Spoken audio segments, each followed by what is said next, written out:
Alright folks, and welcome back to another lesson. We're going to be looking at Cranberries Zombie in this tune. Such a brilliant tune. Now in terms of tone, I'm using the Jam Pedals Eureka for this bad boy. Just nails it, I think, for me. It's got a huge amount of fatness to it, and it's a sort of Big Muffy type tone that I've gone for.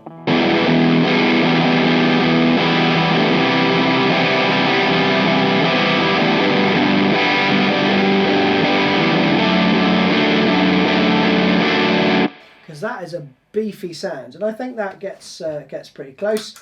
And then for the rhythm part, I'm just adding literally everything's at like 12 o'clock for my MXR analog chorus. I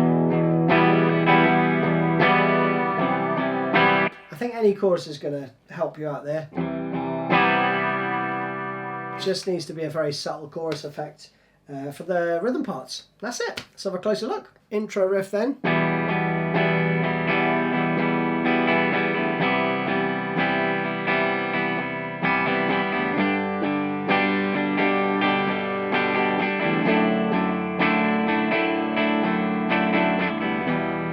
And around, right?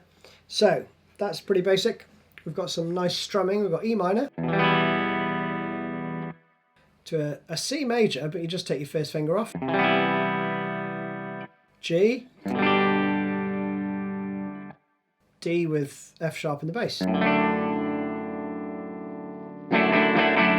the strumming pattern is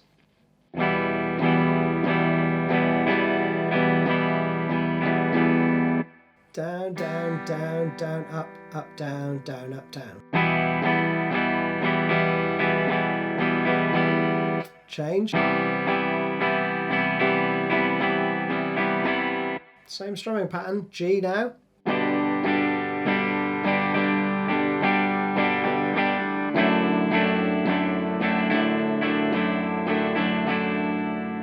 Then hit some distortion or fuzz. Obviously I'm using this bad boy, this little rubber ducky.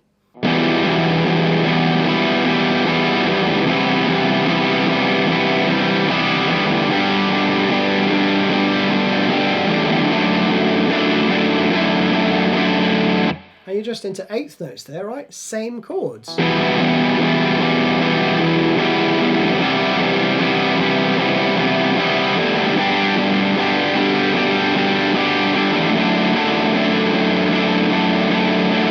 there's this lead part which plays.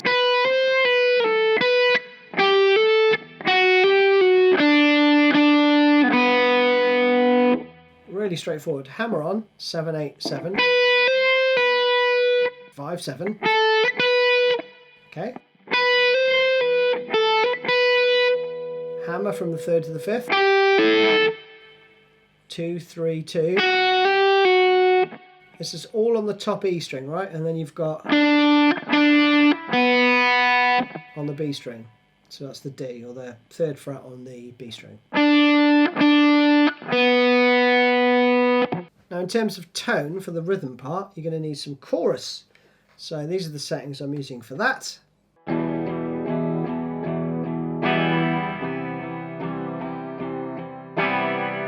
So those two parts, exactly the same chords again. You're just going to play 6 eighth notes and then do a big strum.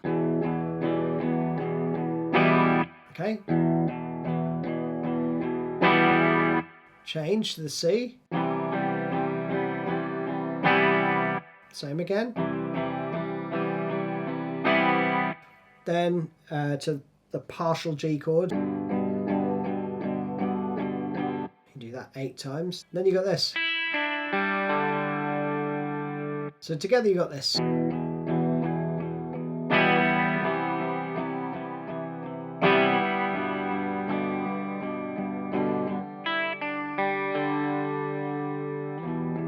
And back around. Then as the verse part builds, you play this.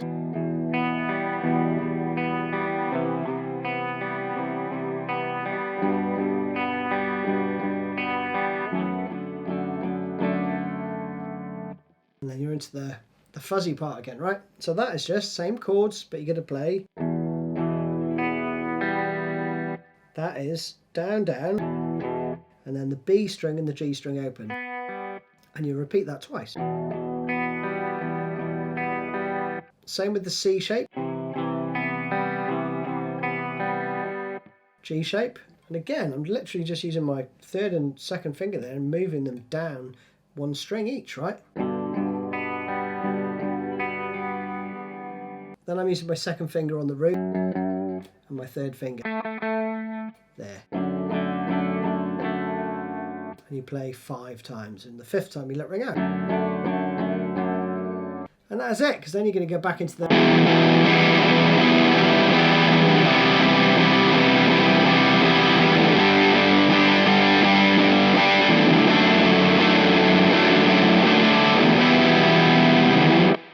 Just brilliant stuff. It's super simple, but it's super powerful.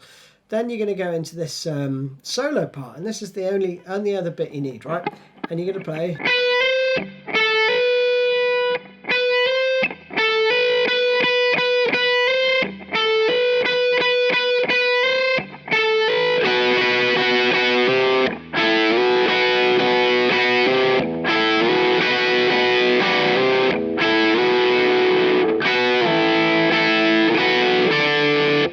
Stop there and we'll have a little look at what's going on. It's really easy.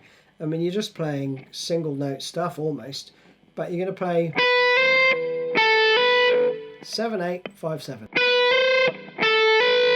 with a hammer on for each, and then you do 2 bars of this.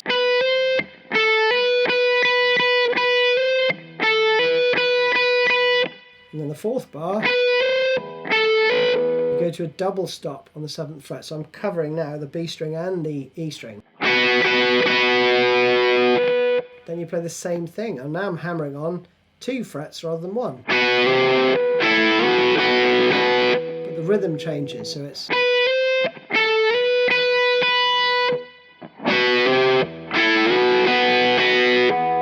So slowly, that is...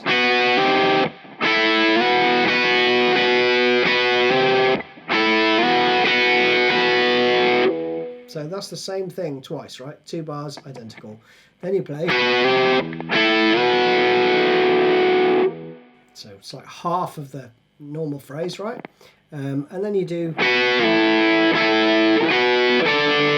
So 7 to 5. 7, 10. Then you're doing a similar thing up here.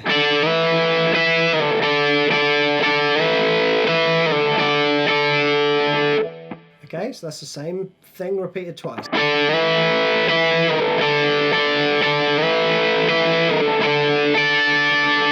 Then 10 to 7. Then 7 to 5. Then you've got...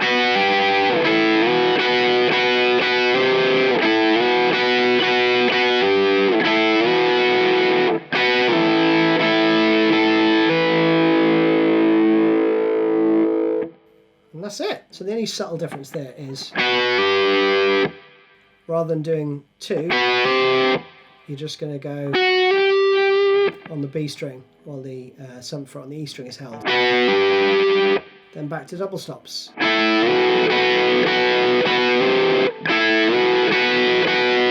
Then again, just the 1 hammer on. Then another.